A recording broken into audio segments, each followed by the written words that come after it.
Hello दोस्तों, स्वागत है आपका हमारे यूट्यूब चैनल के इस वीडियो में। दोस्तों आज हम बात करने वाले हैं 10th क्लास के 100 नंबर वाले हिंदी के काव्य खंड के चैप्टर नंबर 4 स्वदेशी चैप्टर के top most VVI objective question जो कभी न कभी पूछा गया है और इस बार भी पूछे जाने की ज़्यादातर चांस है। तो चलिए दोस्तों, बिना समय गवाए क्वेश्चन की ओर बढ़ते हैं। तो पहले अगर आप पहली बार हमारे चैनल पर हैं तो प्लीज़ हमारे चैनल को सब्सक्राइब कर दीजिए। वीडियो पसंद आए तो एंड में लाइक करिएगा। ठीक है दोस्तों, जैसे एग्जाम के 1 महीने बचेंगे तो हम मोस्ट वीवीआई और टॉप हाईलाइटेड ऑब्जेक्टिव क्वेश्चन आपको देंगे और उसमें कोई ऑप्शन नहीं, 200 का एक टेस्ट होगा। उसके बाद 100 ऑब्जेक्टिव क्वेश्चन हम आपको देंगे जो सारे के सारे वहाँ टकरा जाएंगे। 100% गारंटी रहेगा हमारा। ठीक है दोस्तों, चलिए क्वेश्चन की ओर बढ़ते हैं। तो हमारा स्वदेशी चैप्टर से सबसे पहला ऑब्जेक्टिव क्वेश्चन है, स्वदेशी पाठ के अनुसार अब हिंदू लोग मिलने पर आवास में किस भाषा में बात नहीं करते हैं।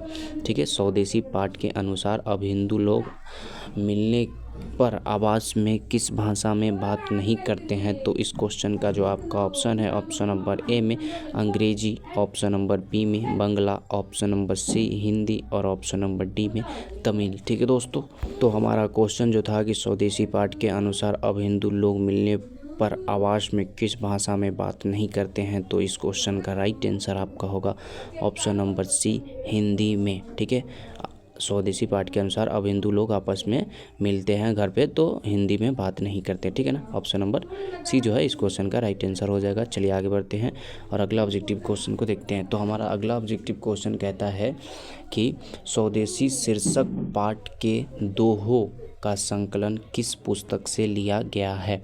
स्वदेशी पाठ के दोहों का संकलन किस पुस्तक से लिया गया है। ऑप्शन नंबर ए राजस्थान सौभाग्य, ऑप्शन नंबर बी भारत सौभाग्य और ऑप्शन नंबर सी में प्रयाग राम गमन और ऑप्शन नंबर सी में जीर्ण जनपद। तो दोस्तों हमारा क्वेश्चन जो था कि स्वदेशी शीर्षक पाठ में दोहों का संकलन किस पुस्तक से लिया गया है। तो इस क्वेश्चन का जो आपका राइट आंसर होगा वो होगा प्रेम घन सरस्वत। ठीक है, इस क्वेश्चन में वो ऑप्शन नहीं दिया गया है, 2 बार पूछा भी गया है तो आप याद रखिएगा। ठीक है ना, इस क्वेश्चन का राइट आंसर जो है प्रेम सरस्वत होगा। ठीक है, चलिए आगे बढ़ते हैं और अगला ऑब्जेक्टिव क्वेश्चन को देखते हैं। तो हमारा अगला क्वेश्चन कहता है बद्री नारायण चौधरी प्रेमघन की रचनाएं किस नाम से संग्रहित है।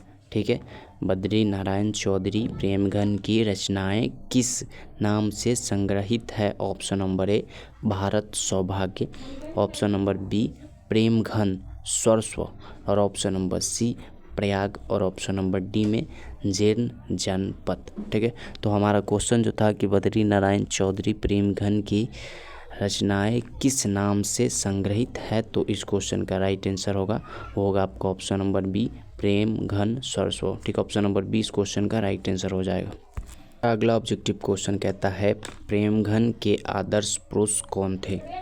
प्रेमघन के आदर्श पुरुष कौन थे। इस क्वेश्चन का जो आपका ऑप्शन होगा, ऑप्शन नंबर ए में पिताजी, ऑप्शन नंबर बी में भाई और ऑप्शन नंबर सी में शिक्षक और ऑप्शन नंबर डी में भारतेंदु हरिश्चंद्र। ठीक है, तो हमारा क्वेश्चन जो है कि प्रेमघन के आदर्श पुरुष कौन थे। तो इस क्वेश्चन का जो राइट आंसर होगा वो होगा आपका option number D Bharatendu Harishchandra. ठीक है, प्रेमघन के आदर्श भारतेंदु हरिश्चंद्र थे। ऑप्शन नंबर डी जो है इस क्वेश्चन का राइट आंसर हो जाएगा। दोस्तों अभी तक आप हमारे चैनल को सब्सक्राइब नहीं किए तो प्लीज़ हमारे चैनल को सब्सक्राइब करें।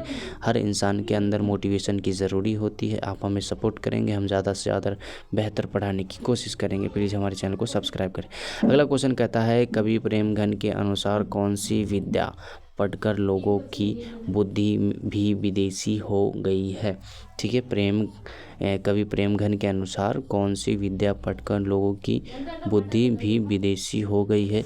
इस क्वेश्चन का राइट आंसर इस क्वेश्चन का जो आपका ऑप्शन नंबर ए में विज्ञान विद्या, ऑप्शन नंबर बी में विदेशी विद्या, ऑप्शन नंबर सी में बाजार विद्या और ऑप्शन नंबर डी में छल विद्या। तो हमारा क्वेश्चन जो था कि कवि प्रेमघन के अनुसार कौन सी विद्या पढ़कर लोगों की बुद्धि भी विदेशी हो गई है। तो इस क्वेश्चन का जो राइट आंसर होगा वो होगा आपका ऑप्शन नंबर डी विदेशी विद्या। ठीक है, ऑप्शन नंबर डी विदेशी विद्या, ऑप्शन नंबर डी इस क्वेश्चन का राइट आंसर होगा। ठीक है, चलिए अगला क्वेश्चन हमारा कहता है बद्री नारायण चौधरी प्रेमघन किस युग के महत्वपूर्ण कवि थे या हैं। ठीक है।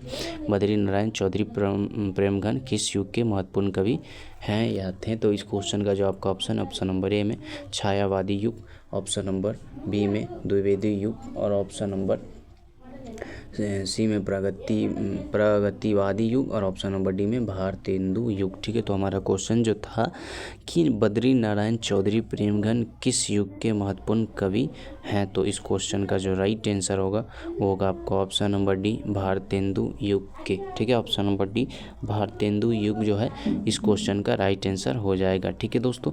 चलिए आगे बढ़ते हैं।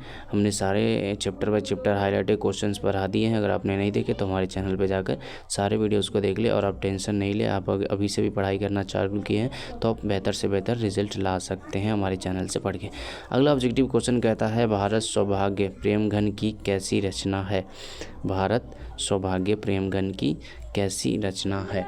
इस क्वेश्चन का जो आपका ऑप्शन है ऑप्शन नंबर ए में कविता, ऑप्शन नंबर बी में निबंध, ऑप्शन नंबर सी में यात्रा वृत्तांत और ऑप्शन नंबर डी में नाटक, ठीक है। तो हमारा क्वेश्चन जो था कि भारत सौभाग्य प्रेमघन की कैसी रचना है, इस क्वेश्चन का राइट आंसर होगा वो होगा आपका ऑप्शन नंबर डी नाटक, ठीक है। भारत सौभाग्य प्रेमघन की नाटक रचना है। कैसी रचना है? नाटक है, ठीक है, नाटक रचना है। और कमेंट करो दादी की आवाज़ साफ साफ जा रही है क्या? आप लोग समझ रहे हो तो हमें कमेंट में बताओ क्या बोल रही है। हमारा अगला ऑब्जेक्टिव क्वेश्चन कहता है प्रयाग रामगमन शीर्षक पाठ किसकी रचना है? ठीक है, प्रयाग रामगमन शीर्षक पाठ किसकी रचना है? इस क्वेश्चन का जो आपका ऑप्शन है ऑप्शन नंबर ए में Ghananand, option number B Anamika और option number C Viren Dangwal और ऑप्शन नंबर डी में बद्री नारायण चौधरी प्रेमघन, ठीक है। तो हमारा क्वेश्चन जो था कि प्रयाग रामगमन शीर्षक पाठ किसकी रचना है, तो इस क्वेश्चन का जो राइट आंसर होगा वो होगा आपको option number D Badri Narayan Chaudhary Premghan, ठीक है।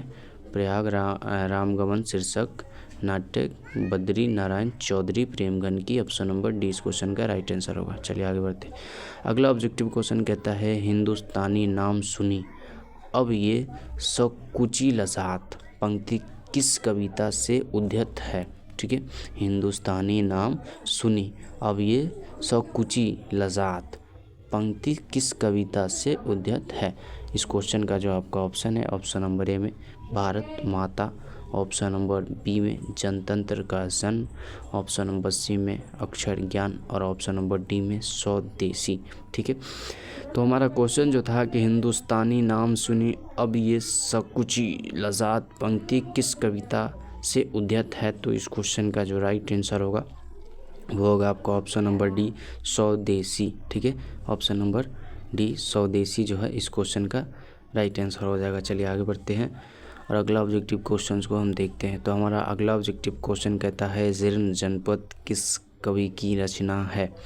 जीर्ण जनपद किस कवि की रचना है? Option number A Badri Narayan Chaudhary Premghan, option number B Anamika की और ऑप्शन नंबर सी घनानंद की और ऑप्शन नंबर डी में रस खान की, ठीक है।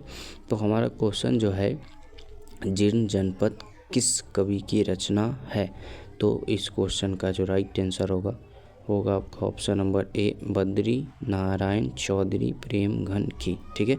जीर्ण जनपद बद्री नारायण चौधरी प्रेमघन की रचना है, ऑप्शन नंबर ए जो है इस क्वेश्चन का राइट आंसर होगा, ठीक है दोस्तों। चलते हैं आगे बढ़ते हैं और अगला ऑब्जेक्टिव क्वेश्चंस को हम जानते हैं। दोस्तों एग्ज़ाम काफ़ी क्लोज है तो अब मैं जानता हूँ कि आप लोगों को सारे के सारे ऑब्जेक्टिव के आंसर ज़्यादातर याद होगा, तो कमेंट बॉक्स में मारते रहें ताकि रिवीजन भी हो जाएगा आपका।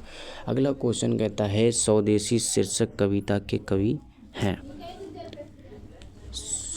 स्वदेशी शीर्षक कविता के कवि हैं, option number A Badri Narayan Chaudhary, option number B Jibanananda, option number C Ras Khan और ऑप्शन नंबर डी घनानंद, ठीक है।